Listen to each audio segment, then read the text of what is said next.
स्वामी प्रसाद मौर्य और उसको डुबा रहे हैं और डुबा देंगे।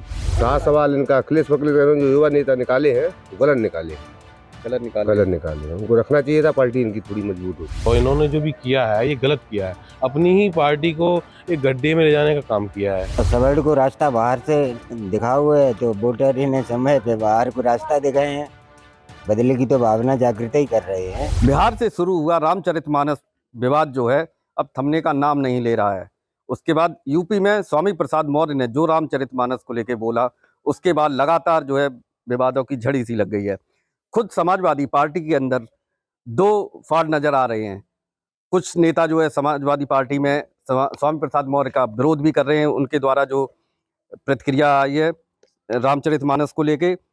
इसी कड़ी में अखिलेश यादव ने ऋचा सिंह और रॉली तिवारी, दो युवा नेताओं को पार्टी से बाहर का रास्ता दिखा दिया है और एक क्लियर कट मैसेज दे दिया है कि स्वामी प्रसाद मौर्य के सामने अगर उनके ऊपर कोई ऐसी टिप्पणी करेगा तो उसको बाहर का रास्ता देखना पड़ेगा।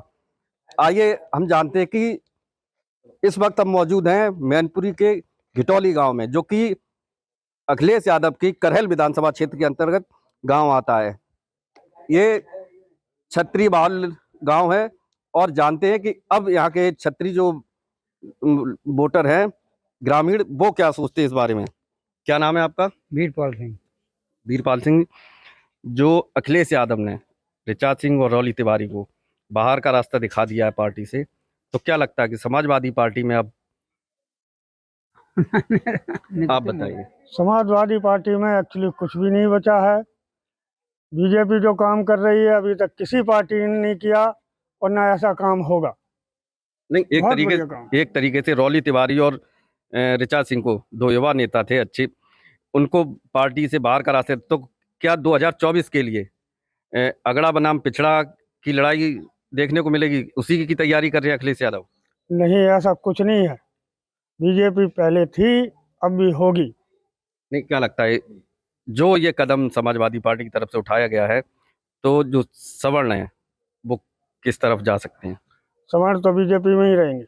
बीजेपी में रहेंगे। बीजेपी में ही रहेंगे। और जो पिछड़ा का जो राग छेड़ा है स्वामी प्रसाद मौर्य ने, पिछड़े तो पहले भी पिछड़े थे, पिछड़े को बीजेपी ने क्या नहीं किया, सब कुछ कर रही है बीजेपी। बीजेपी क्या पिछड़ों के लिए नहीं कर रही है? सबको बराबर देख रही है। सबको बराबर देख रही है। क्या लगता है इसका फायदा समाजवादी पार्टी को 2024 में मिलेगा? नहीं मिलेगा। और आप लोगों का क्या मत रहेगा जिस हिसाब से वो बात कर रहे हैं? बीजेपी बहुत अच्छा काम कर रही है, बीजेपी जीतेगी और बीजेपी में ही रहेंगे। लेकिन अगर केवल मैनपुरी की बात की जाए तो मैनपुरी में तो बहुत अच्छे मतों से जीती हैं डिम्पल यादव। अभी वो मुलायम सिंह जो थे वो खत्म हो गए, तो उनकी सिंपैथी मिल गई उनको, इसलिए वो जीत गई। 2024 में 2024 में बीजेपी जीतेगी। बीजेपी जीतेगी। आइए, हमारे साथ कुछ और भी लोग हैं, उनसे भी जानते हैं। क्या नाम है आपका? उपेंद्र सिंह जी, ये बताइए 2024 क्या लगता है कि अगड़ा बनाम पिछड़ा की लड़ाई होगी क्या? यहाँ तो मैनपुरी में तो ऐसा है कि लड़ाई तो कोई संभव ही नहीं है। मैनपुरी में तो अब की बार भाजपा नहीं है। कहा सवाल इनका अखिलेश वकील जो युवा नेता निकाले हैं गलत निकाले हैं। उनको रखना चाहिए था, पार्टी इनकी थोड़ी मजबूत होती। अब तो पार्टी में कुछ है ही नहीं। इन नेताओं ने स्वामी प्रसाद मौर्य ने जो रामचरितमानस को लेकर बयान दिया था, उसको लेके उनकी खिलाफत की थी।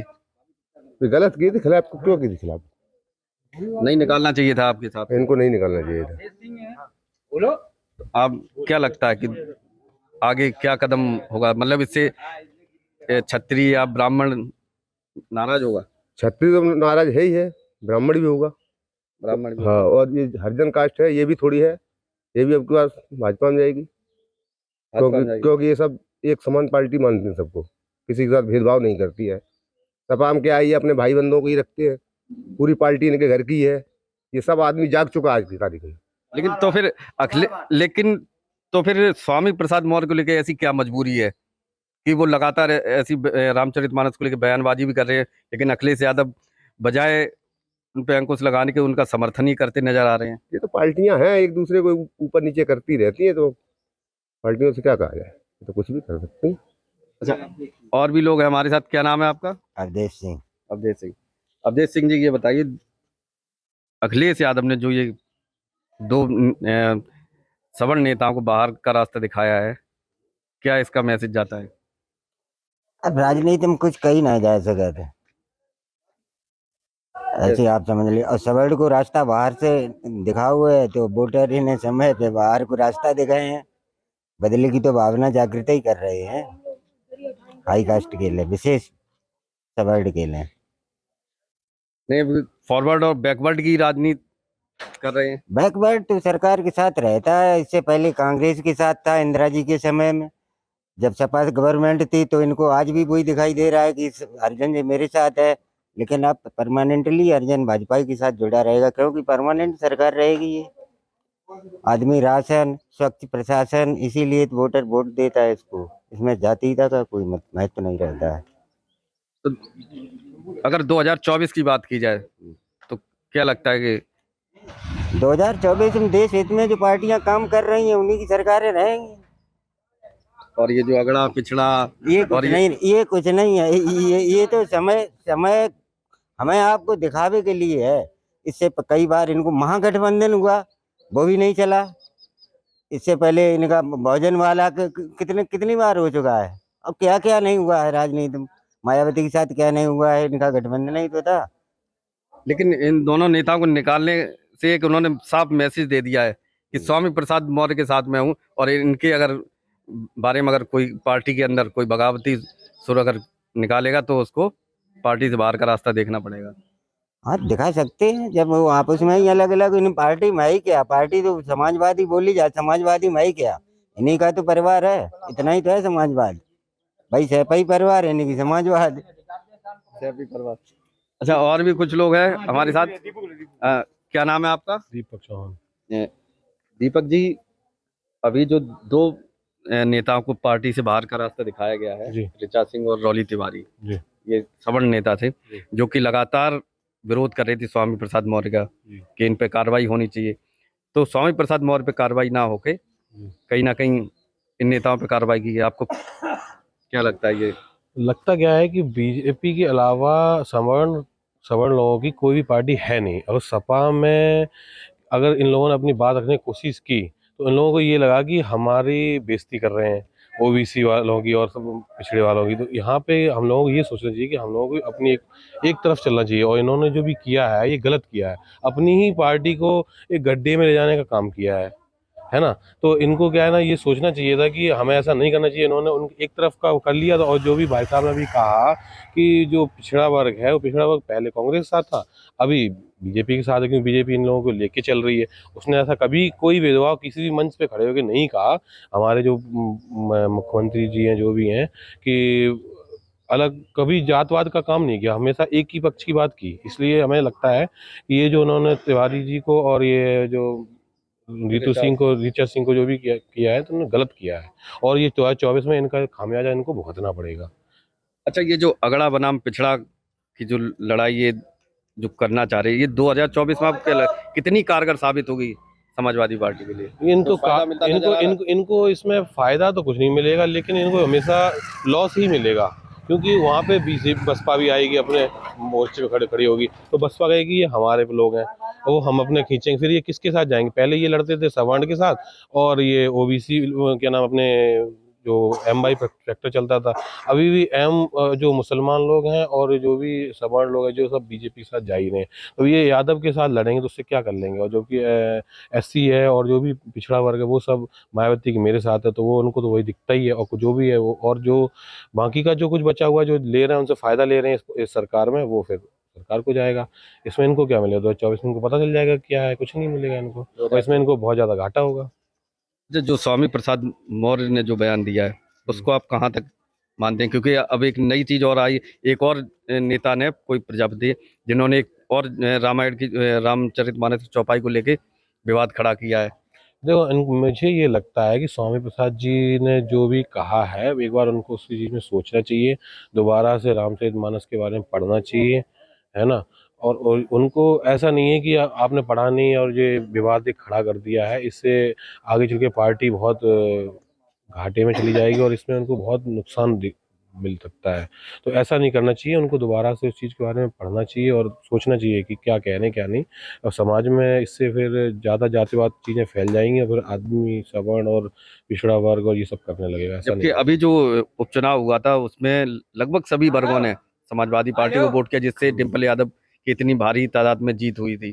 तो ये कहाँ तक सही है? ऐसा है कि इस क्षेत्र में मुलायम सिंह को नेताजी के नाम से सब जानते थे और मुलायम सिंह के ना रहने से यहाँ उनको सिंपैथी भी मिली और उनके नाम पे इन्होंने वोट भी मांगे।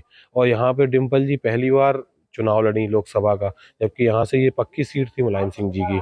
तो मुलायम सिंह को यहाँ पे चाहे कोई भी हो, चाहे सवर्ण हो या ओबीसी हो या एससी हो, जो भी हो, वो मुलायम सिंह को नेता मानता था क्योंकि उन्होंने यहाँ पे काफ़ी सारा अच्छा काम भी किया था। रोड भी है और भी मेडिकल कॉलेज भी हैं, जो भी है मुलायम सिंह काफ़ी विकास कार्य किया, इसलिए मुलायम सिंह अब अगले उसका इनको लाभ मिल चुका था। अब 2024 में ये कहें कि मुझे उसी पे वोट मिले और ये सब करें या फिर मैं एससी ओबीसी या सवर्ण करूं, ये नहीं चलेगा, अब नहीं चलेगा। मतलब कहीं ना कहीं सवर्णों में इस चीज को लेकर नाराजगी तो रहेगी क्योंकि सवर्ण को भी सोचना चाहिए कि हमें भी अपने अपने लिए कुछ करना चाहिए। अगर हम एक दूसरे के बारे में गलत सोचते रहेंगे, गलत बोलते रहेंगे तो हमें कौन पूछेगा। कल को ये हालत आ जाएगी, हम लोग एससी वालों की जगह पहुंच जाएंगे, एससी हमारी जगह पहुंच जाएंगे, बस ये हो जाएगा और कुछ नहीं होगा। चलिए, और भी कुछ लोग हैं हमारे साथ, उनसे भी जानते हैं। एक मिनट, क्या नाम है आपका? धीरेन्द्र सिंह चौहान। धीरेन्द्र सिंह जी, अभी जो अखिलेश यादव ने दो पार्टी से नेता अपने निकाले हैं जी, रौली तिवारी और ऋचा सिंह जी, क्या लगता है ये निर्णय उनका सही रहा, जो स्वामी प्रसाद मौर्य के बारे में लगातार खिलाफ बोल रही थी? देखिए बिल्कुल सही तो नहीं है, लेकिन वो जो हिंदुत्व के लिए जो जी रहा है आदमी, वो अपने हिसाब से उन्होंने बिल्कुल गलत किया है। अपनी मतलब पार्टी को खुद ही डुबा रहे हैं। 2024 में क्या लगता है, अगड़ा बनाम पिछड़ा की ये राजनीति उनकी सफल हो पाएगी? Only BJP, BJP only. क्यों, कोई फायदा नहीं मिलेगा? स्वामी प्रसाद मौर्य भी हैं, स्वामी प्रसाद मौर्य और उसको डुबा रहे हैं और डुबा देंगे, डुबा देंगे। अब आप देखिए, आप बहुजन समाज पार्टी में मायावती के साथ रहे, तब उन्होंने क्या किया, उसके बाद सपा में आ गए और सपा का वोट बैंक तब देख लीजिए आप क्या हुआ है। नहीं रहे तो वो बीजेपी में भी, बीजेपी में रहे तो उनकी छाप तो भी बनी रहती। अब आज तो अब आगे आप 2024 में देखिए क्या होता है। तो ये थे हमारे साथ में घिटौली गांव के ग्रामीण, जिन्होंने अपनी राय रखी। और कहीं ना कहीं जो समाजवादी पार्टी ने दो महिला नेताओं को, रौली तिवारी और ऋचा सिंह को निकाला है, तो एक मैसेज गया सवर्णों में, खास तौर पे इस बात को लेकर नाराजगी है। पुष्पेंद्र सिंह, मैनपुरी, यूपी तक।